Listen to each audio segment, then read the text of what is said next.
IFA কর্তৃক চালু হলো নতুন লিগ। কলকাতা লিগের জন্য মোহনবাগান সই করালো এই দুর্দান্ত মিডফিল্ডারকে। এবং ফাইনালি ইস্ট বেঙ্গলের বিদেশিরা যারা সই হয়েছেন তারা কবে কলকাতায় আসছেন। তো hello guys, welcome to channel Bong MLC বঙ্গের নতুন ভিডিওতে আপনার সবাইকে আরো একবার স্বাগত। আজকে আমি নিয়েছি ইন্ডিয়ান ফুটবল আপডেটস আরোটি পর্ব। তো চলুন একদম দেরি না করে আজকে ভিডিওটা শুরু করা যাক। এতদিন আমরা কিন্তু দেখতাম বাইরের বিভিন্ন রাজ্য যেমন গোয়া এবং কেরালা তাদের কিন্তু নিজস্ব একটা ফ্র্যাঞ্চাইজি লিগ ছিল আলাদা করে। তো সেরকমই কিন্তু একটা ফ্র্যাঞ্চাইজি লিগ কিন্তু আমাদের বেঙ্গলে আসতে চলেছে, বেঙ্গল সুপার লিগ, যেটা কিন্তু আইএফএ কর্তৃক পরিচালিত হবে। এবং সেখানে কিন্তু জি বাংলা এবং স্রাচি গ্রুপ এরা কিন্তু জয়েন্ট ভেঞ্চারে এরা কিন্তু ইনভেস্ট করবে। এবার প্রশ্ন হলো, এই টুর্নামেন্টটা কতদিন ধরে চলবে, কটা টিম অংশগ্রহণ করবে। মোট 8টি টিম কিন্তু প্রথম সিজনে অংশগ্রহণ করবে এবং এই টুর্নামেন্টটা চলবে মোস্ট প্রবাবলি কালী পুজোর পর থেকে ডিসেম্বর অবধি। আর 61টা ম্যাচ খেলা হবে এবং হোম এবং অ্যাওয়ে ফরম্যাটে কিন্তু প্রতিটা দল খেলবে। অর্থাৎ এক একটা দল প্রায় 14টা করে কিন্তু ম্যাচ কনফার্ম খেলবে। তো যাই হোক, তো এটাকে প্রথম বছর হবে। এবার দেখা যাক কিরকম টুর্নামেন্টটা চলে। এবং এই টুর্নামেন্টের টেলিকাস্ট কিন্তু মানে জি বাংলাতেই মোস্ট প্রবাবলি হবে, বা জি এর আমরা কোনো চ্যানেলেই কিন্তু দেখতে পারবো ডেফিনেটলি, যেহেতু জি স্পন্সর করছে।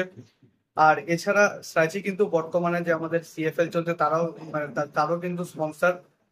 তো সুতরাং খুব একটা কিন্তু ভালো কিন্তু হচ্ছে না, খুবই আনপ্রফেশনালি হচ্ছে সিএফএল এই বছরের। তো সুতরাং দেখা যাক বেঙ্গল সুপার লিগটা কিভাবে তারা পরিচালনা করতে পারে। তবে আশা করব একজন বাংলার ফুটবল প্রেমী হিসাবে আমাদের ফ্র্যাঞ্চাইজি লিগ যদি চালু হয় তাহলে সেটা কিন্তু অনেক দূর যাক, এটাই কিন্তু একজন ফুটবল প্রেমী হিসাবে আমার কামনা। এআইএফএফ কিন্তু একটা পোস্ট দিয়েছিল যেখানে কিন্তু নতুন যে যারা হেড কোচ তারা কিন্তু প্রত্যেকে কিন্তু আবেদন করতে পারেন ভারতের জাতীয় দলের কিন্তু হেড কোচ হওয়ার জন্য। তো সুতরাং সেখানে আমরা বহু নাম আমরা পেয়েছি। সেখানে যেসব নাম রিভিল হয়েছে তাদের মধ্যে সব থেকে এখনো অব্দি হাই প্রোফাইল যে দুজন, সেই প্রথম জন হচ্ছেন গিয়ে অ্যান্তোনিও লোপেজ হাবাস। তো অ্যান্তোনিও লোপেজ হাবাস তিনি কিন্তু অ্যাপ্লাই করেছেন এর আগে, যখন ম্যানুয়েলো মার্কোসকে মানে রিক্রুটমেন্ট করা হয়েছিল তার তখনও কিন্তু তিনি অ্যাপ্লাই করেছিলেন, বাট তখন কিন্তু এআইএফএফ ম্যানুয়েলোকে কিন্তু প্রাধান্য দিয়েছিল। এবং আরো একজন কিন্তু অ্যাপ্লাই করেছেন আই লিগ জয়ী কোচ মোহামেডানের ভূতপূর্ব কোচ আন্দ্রে চেরনিসভ। তো যা জানা যাচ্ছে এরা দুজন কিন্তু অ্যাপ্লাই করেছেন এখনো অব্দি। সব থেকে মানে বড় দুটো নাম আমাদের ইন্ডিয়ান ফুটবল সার্কিটের। এবার দেখা যাক ইন্ডিয়ান ফুটবল মানে অ্যাসোসিয়েশন এআইএফএফ তারা কাকে অ্যাপয়েন্ট করে।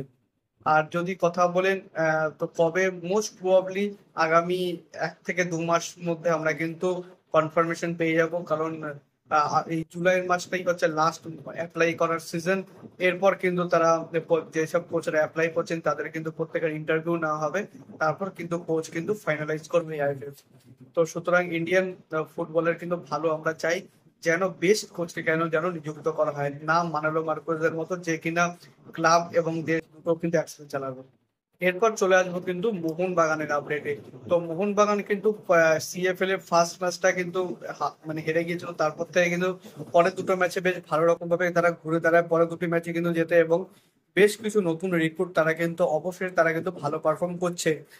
বাট মোহনবাগান এই এই বছরের সিএফএল টা জিততে এতটাই মরিয়া, তারা কিন্তু বেশ কয়েকজন খেলোয়াড়কে কিন্তু তাদের সিএফএল দলে রিক্রুট করেছে। সবার প্রথম যে নামটা হচ্ছে সেটা হচ্ছে কিয়ার নাসিরি। কিয়ার নাসিরি কিন্তু তিনি কিন্তু কলকাতায় অলরেডি চলে এসেছেন এবং তিনি সিএফএল থেকে কিন্তু মোহনবাগানের জার্সি আবার আবার পুনরায় গায়ে গায়ে চাপাতে চলেছেন। এর পরের দুটো নাম, সরি পরের নামটা হচ্ছে দুটো নাম সুহেল ভাট এবং সালাউদ্দিন।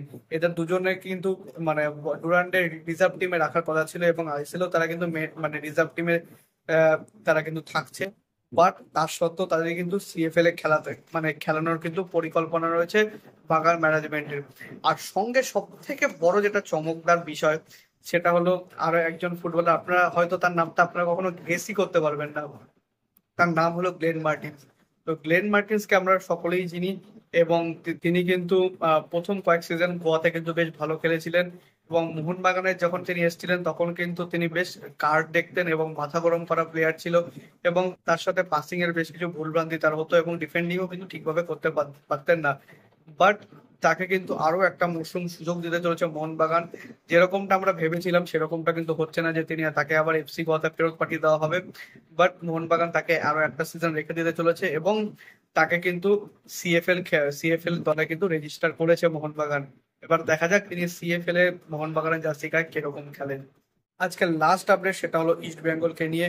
তো ইস্ট বেঙ্গলে যেসব বিদেশিরা সই করে ফেলেছেন, যেমন মোহাম্মদ রশিদ, তারপর হচ্ছেন মিগুয়েল। তো তারপর আর সব থেকে বড় কোচ অস্কার বুজুন, তিনি কবে আসবেন? কারণ ডুরান্ডের প্র্যাকটিস কিন্তু আমরা যেইটুকুনি জানতে পেরেছি, ইস্ট বেঙ্গল কিন্তু 18 তারিখ থেকে শুরু করে দেবে। তো সুতরাং 18 তারিখ হতে আর মাত্র এক সপ্তাহ বাকি।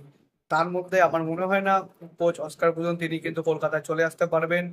যতদূর সম্ভব অ্যাসিস্ট্যান্ট কোচ বিনো জর্জ, তারই অধীনে কিন্তু মানে দলটা প্র্যাকটিস করবে ইস্ট বেঙ্গলের, যেটা সিনিয়র দল। কারণ ইস্ট বেঙ্গলের সিনিয়র দলে কিন্তু ডুরান্ডে নামতে চলেছে। এবং মোহাম্মদ রশিদ এবং মিগুয়েল মোস্ট প্রবাবলি তারা কিন্তু 18 তারিখে কিন্তু চলে আসবেন।